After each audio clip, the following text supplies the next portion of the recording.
Ok. On est pas bien là? La belle vue. Vous allez peut-être pas voir grand chose, hein. Ouais. Mais c'est pas grave. On va faire avec. Ça va être une vidéo courte. Ouais, je voulais parler d'un sujet, le fait de quitter la France, parce que on en a marre en fait de cette routine de métro boulot dodo. On en a marre de cette vie de devoir se lever chaque jour à 6 heures du mat, 7 heures du mat, et puis travail, et puis en fait cette routine lassante, usante. Quand on part à l'étranger, ben, on a cette tendance, cette fâcheuse tendance à reproduire le même schéma, encore et encore.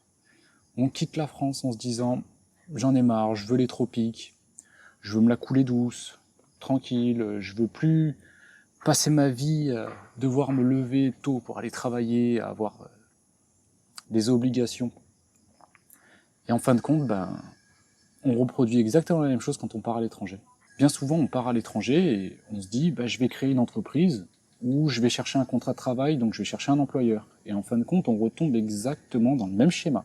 On se met dans une entreprise, soit la sienne, soit pour quelqu'un d'autre, et on va travailler, on va devoir se lever à 5-6 heures du matin. Pour certaines personnes, c'est même à 2 heures du matin, dans ces eaux-là, par exemple pour les boulangers. Et pour au final, bah, gagner moins qu'en France. Et ce que je voulais soulever comme point, c'est le fait que c'est bien souvent involontaire. Même la plupart du temps, c'est involontaire. C'est juste qu'on a été formaté depuis l'enfance à ce schéma, à ce modèle de vie. On nous rabâche depuis tout petit qu'il faut bien apprendre à l'école pour avoir un bon travail, qu'il faut ensuite bien travailler pour avoir une bonne retraite.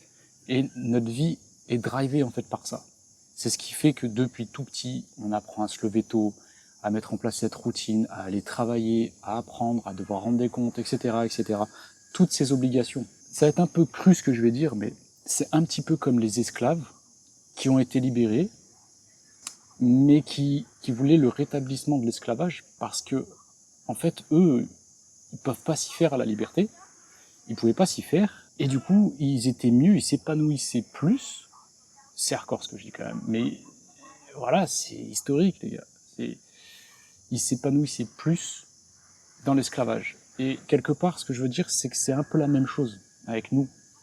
On va quitter la France, on veut quitter ce schéma, on en a marre de tout ça. Et en fin de compte, on se remet un boulet au pied, tout seul, parce qu'on a appris à s'épanouir avec ce boulet au pied. Ce qui est fou, c'est qu'on veut, bien souvent, la plupart des gens veulent changer de vie, ils veulent, pour certains, même un changement radical.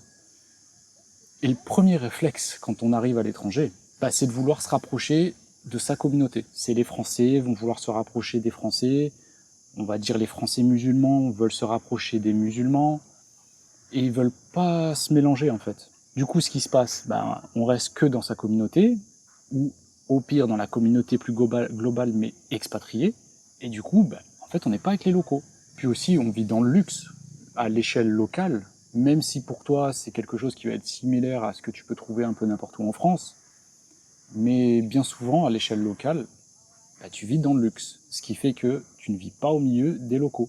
Et pour le repas, c'est pareil, je veux dire, la nourriture, on mange très rarement, voire jamais local, au final. Ce que je veux dire par là, ce que j'entends par là, c'est on va pas manger les bons plats faits par la grand-mère locale.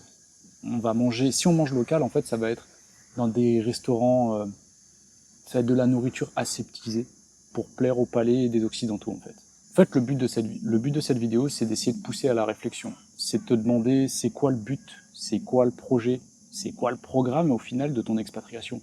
Est-ce que ton but, c'est d'être rattaché à un gouvernement, encore, à avoir des obligations, puis surtout d'être attaché à un gouvernement qui peut changer à tout moment. Il faut se demander aussi si tu veux une liberté totale de mouvement, et aussi de mouvement de capitaux.